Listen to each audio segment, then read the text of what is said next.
some of us are not just living with a neurodivergent brain and neurodivergent motivation and motivation issues.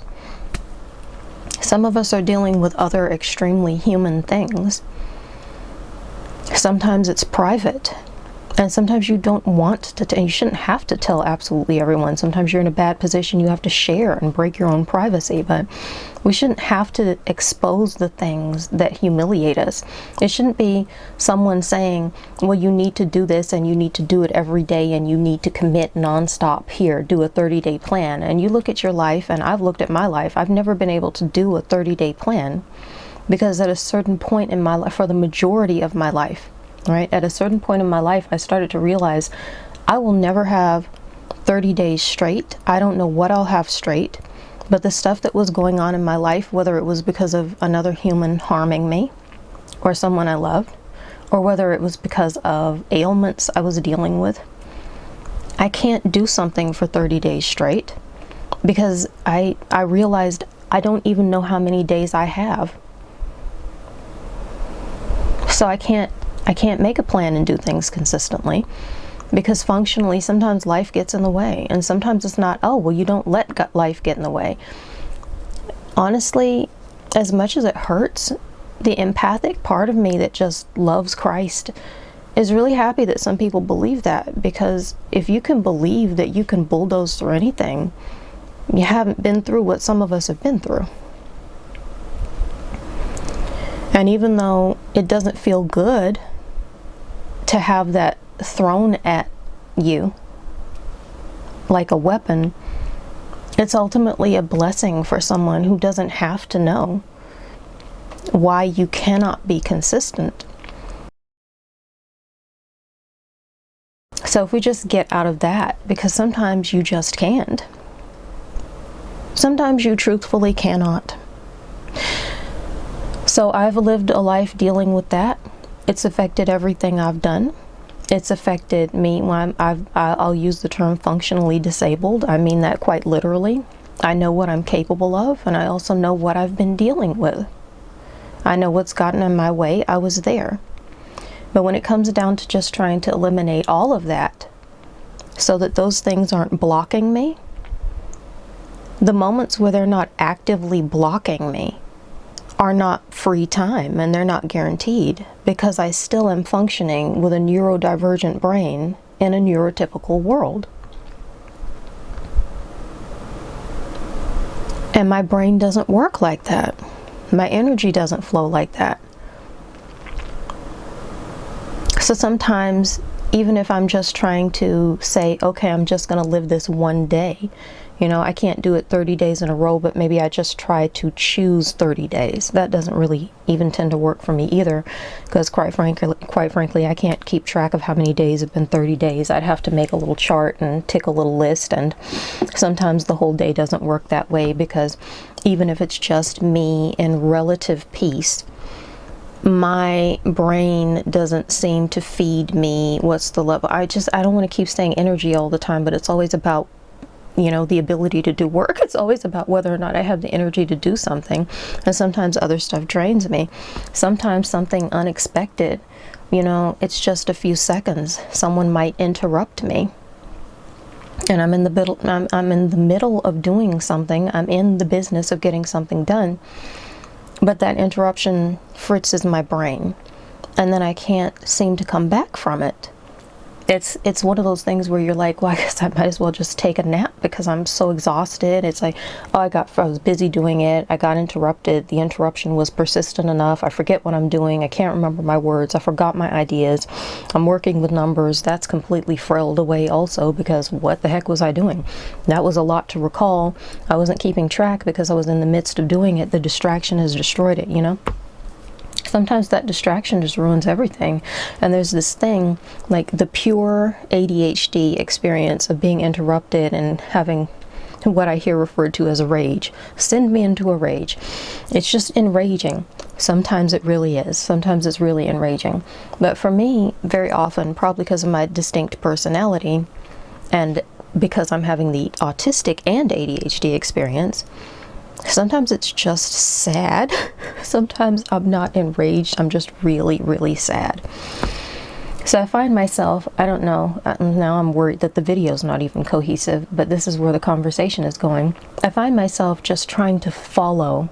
I can produce things, excuse me, when I'm following the chaos. Every time I think about my life through, when I've been able to get anything done, it's because there was nothing and no one standing in my way, and I had a moment to reset and to heal. There's always some form of convalescence, and once I have enough energy to work with so that my body can meet my mind where it's at with all the thoughts and all the things I want to do, and so that my mind can keep up with itself in such a way that it can motivate the body to do what you want it to be able to do, right? The synergy is happening. It's a whole body, whole person, spiritual connection, a holistic ability to function. That's what we're going for. When that happens, nothing is happening according to plan. And sometimes I'm doing a million things at once. It's just kind of like being in the kitchen where, for instance, some people can cook and, you brew a beverage and you're cooking and you're making a meal with multiple parts, and you have maybe a bread you want to warm up, you're fixing rice, you're cooking vegetables. It's all going to turn into 1 to 3 dishes, but there are all these extra things that you have to do at the same time. That's kind of how my life works. It's kind of like every series of missions I have is a series of meals for the day, and I have to cook them all. There is not necessarily a magical way to teach somebody when they're cooking what to do, when to start what, when's the perfect moment to put the butter in the skillet and melt it so that the butter is going to melt but it won't burn. When is the perfect moment to be chopping your garlic so that it's ready for the skillet? Excuse me. When is the perfect moment to be, I don't know, checking on your pasta? Because I'm a person, like when I was being taught to cook pasta, I checked it all the time, and I checked it way too much. I'm not even sure that it worked. But you develop an instinct for that, and you develop an instinct for these other things. And people accept that when they expect dinner to be done, or they, whether it's like, I expect my dinner by a certain time. God have mercy on us all. Sometimes somebody is expecting, and we're just in a life where we're getting it done. Maybe just in that moment, you just want to or need to get it done, even if it doesn't feel great and people aren't being kind about it. Sometimes people are expecting it, and sometimes people are just hoping for it, and they've had a day and you just want to show them some love.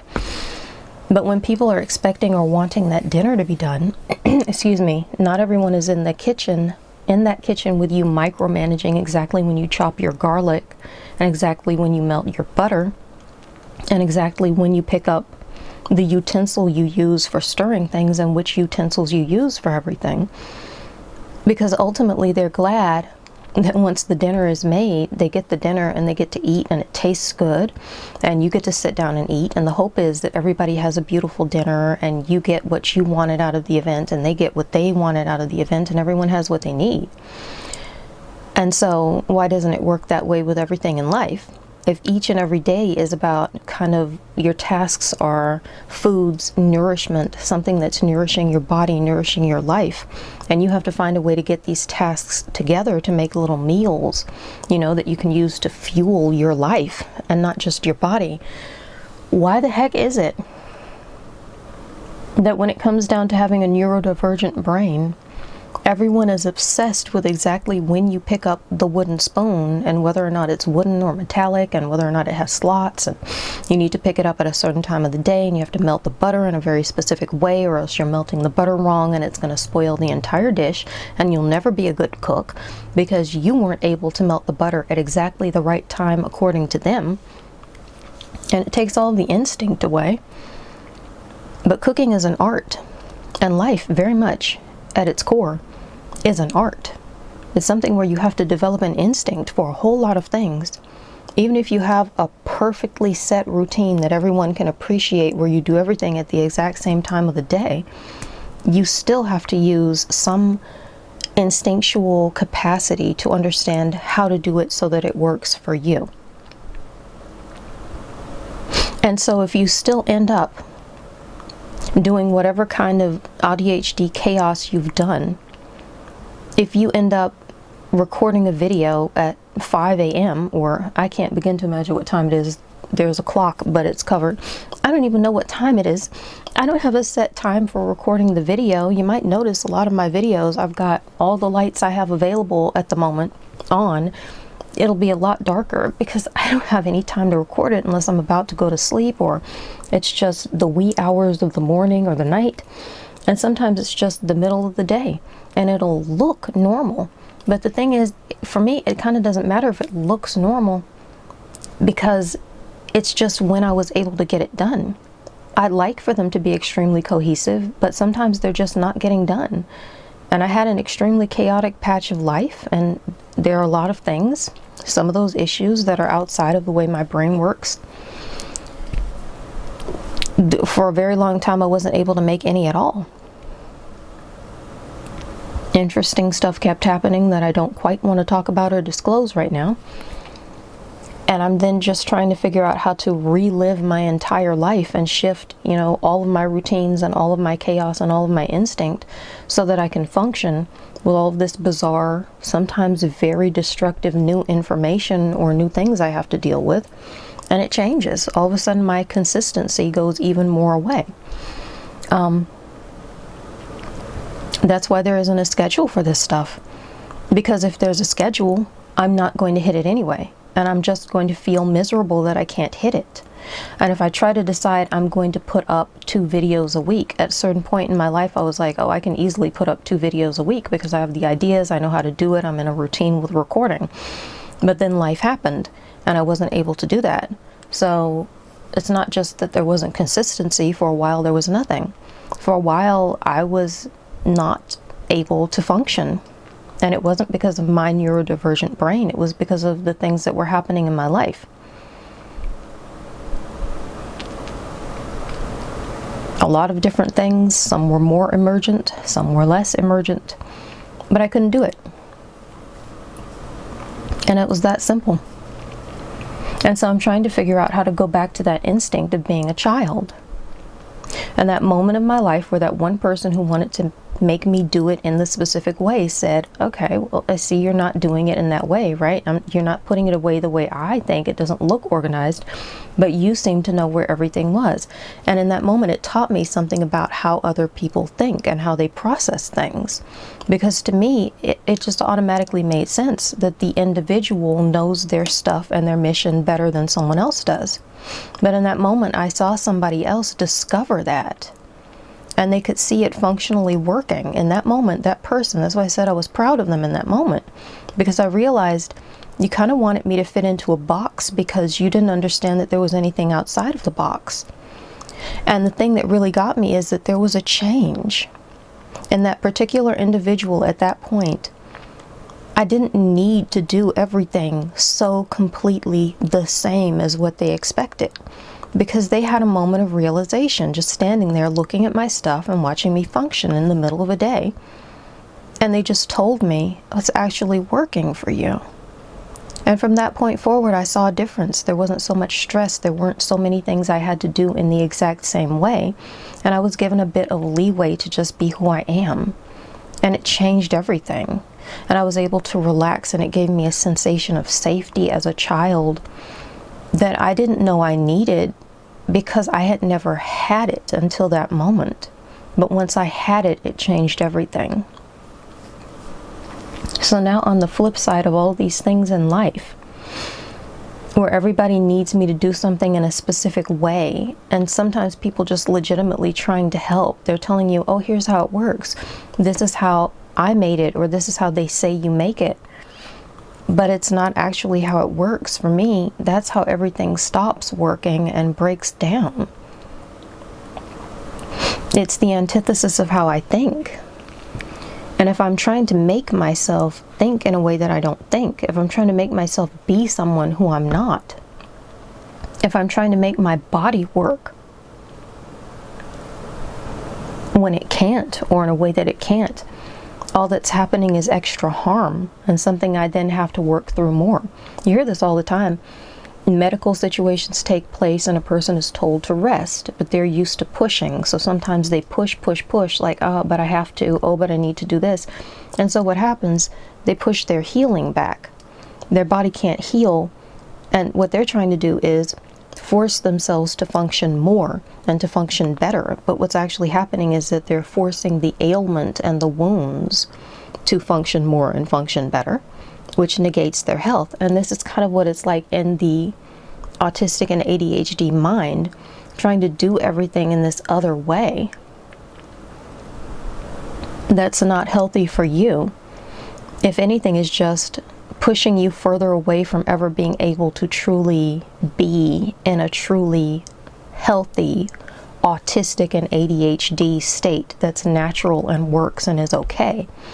And that can have all kinds of barreling bad outcomes. It can make you feel horrible. It can make you wonder why, when you're doing it right, quote unquote, doing it right. Even when I do it right, it doesn't work, because that's not healthy for you. Even if it's healthy for someone else, it's not healthy for you, and so you're not healthy. That's exactly how it should work. It just feels really horrible when you don't know that and you don't realize it.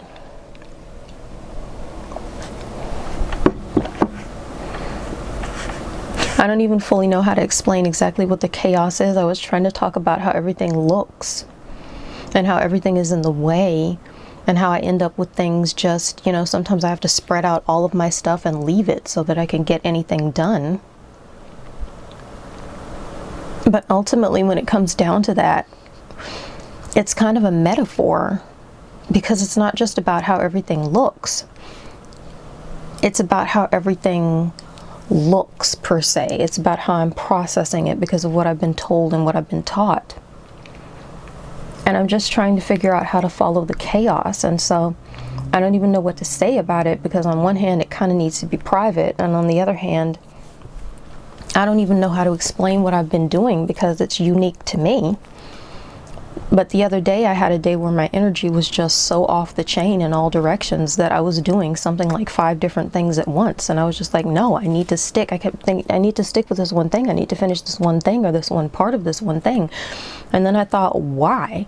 If I'm not breaking anything, if it's not like cooking, where if you put the butter in the pan and then you decide, now I'm going to go and I'm going to, prepare rice from scratch, get the pot and the water and the salt and the rice and everything. Maybe it's possible that the butter's going to burn and it'll be messed up by the time you get back. That might not be the time to be doing 5 things at once, because you might actually mess something up. And in the kitchen, with the potential for smoking and burning and the smells and everything, that's not great. But what I was doing was in a controlled space with a whole bunch of other tasks that I needed to get done, things I was organizing, reorganizing, just living my life, trying to get stuff done, trying to make a list, trying to get my thoughts together. And I could switch from one project to the next. I can switch from one notebook to the next. I can switch from a book to the computer. I can switch from the computer to deciding it's time to eat my snack or whatever it was that I was having. There were so many things I was doing, and it felt very disjointed. Part of me was just like, this is completely wrong. I can't do it this way. I won't be able to accomplish anything. But I'm going to tell you, I'm not sure if that's just the autistic part of my brain wanting it to have more organization, or if, and this is part of my healing, if it was the voices of all the people and things outside of me telling me that I can't get anything done that way. Because what happened on that day, when I followed the chaos to the point where it seemed off the chain and I couldn't understand, but I went with my instincts, that's the first day in a long time when I felt truly okay. And I mean, I left the inhibitions behind. I didn't feel ashamed. I didn't go to sleep that day feeling like I didn't get anything done. I got things done that were important to me, and I was able to do some things that I believe will be important to others once I bring them in on it. In my personal life, I really greatly appreciate and need that day. And it's all because I decided, as hard as it was, but this is what I'm in this for. I'm learning. I'm always working on myself. I listened to somebody the other day saying, maybe you've been working on yourself for a few months. I am a person for whom I've been working on myself all of my life. It's just my nature and it's my interest. It's not something that's been hard on me where I require a huge amount of credit. It's just how I function, because my interests are learning, understanding, moving, growing forward, not being the biggest impedance in my own way in life. And so it's kind of horrifying when you realize that you are impeding yourself because of other people's lessons, things other people have said, thoughts other people have given you. I put in all the work, and I finally got to the place where after all of my life, I can shut out the voices, and I can shut out what they need, and I can shut out judging myself. And I had this one day that was particularly chaotic, and this is why it stands out in my mind. It wasn't just, I need to make a tad bit of a mess. It was really, really messy and out of order. But that was my happiest with myself and my tasks and what I got done. It's one of my happiest days. It's the happiest day I've had in a really long time as far as fulfillment for what I got done. And it's a lesson I can carry with me. And I can recreate this. And it won't ever happen that way again, I'm sure, because that's part of the point. You can't know what's going to come, and I can't know what's going to come. But now that I've had the experience and I know how it feels, I know I can kind of recreate it. And that gives me a good amount of hope.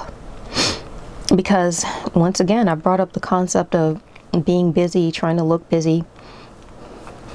I'm going to end up having to make this into yet another video because I have so many different things to say on this subject. It's been an entire life of this one subject just to get something done. Do or do not. There is no try. But the thing is, Master Yoda didn't say anything about how. Maddeningly so, if we actually pay attention. There was absolutely nothing about how per se. In all reality, that might be the perfect thing to reference here, because I think the reason why Yoda didn't say here's exactly how you do it is because the strength has to come from within. If you are going to live up to your own life's potential, you have to do it as you. And if somebody else gets in there and starts telling you how to do it and what to do, now you're kind of trying to do it as them. And if there's anything that's a pitfall to trying to learn from a master, it's perhaps trying to carbon copy exactly what they're doing functionally and manually, rather than just kind of getting the essence and the spirit of what they teach. I never really thought of it this way. I'm kind of impressed, but yeah, rather than getting the essence and the spirit of what they teach and learning how to implement it in yourself, it's Luke, use the Force. No one can truly tell you how to hit that shot in that moment when you're flying toward the core or whatever it was in the Death Star, because they're not doing it. They've never done that before. The best they can do is teach you how to fly and teach you how to use the Force so that when you're in the moment, you can hit the shot yourself. And I think I just realized why, although I never thought of it that way, all of those scenes, why that scene was so maddening, because I like instructions. The autistic part of me wants the instructions desperately, but the ADHD part of me kind of inherently knows that universal wisdom that I'm really grateful for having, that you can't always do it exactly by the book because it's someone else's book. It's never going to be your book. If you're doing it by the book has been written and it's someone else's book. It's always going to be theirs. So then all you can ever do is theirs. But the purpose for us, I believe, in this life is to figure out how to use the Force as us. So anyone who's truly a master is never going to give you exact and specific instructions on how to live your entire life down to the detail. because they're not trying to cripple you from figuring out how to live your life, your exact life, down to the detail. That's really fascinating. Oh my word, I wonder how long this video is about to be. Okay, I think I'm done now. My cord is clanking on my tripod and it's been driving me insane, but I moved it recently because it was problematic, and guess what? I'm gonna have to move it again because I cannot have it tinkering and tonkering everywhere. That's insane. So, have any thoughts or questions? Share them in the comments. Notice any gaps in the autistic, ADHD, or ADHD community conversation? Want a spiritually, mystically inclusive ND voice on a subject? Just looking for an extra opinion or viewpoint? Share your suggestions in the comments. If I can address them, I might make them into a video. Forgot to look up. Remember to like, share, subscribe, and ring the notification bell for all of my newest updates. And be blessed. There goes the cord again. That's about it. Bye now.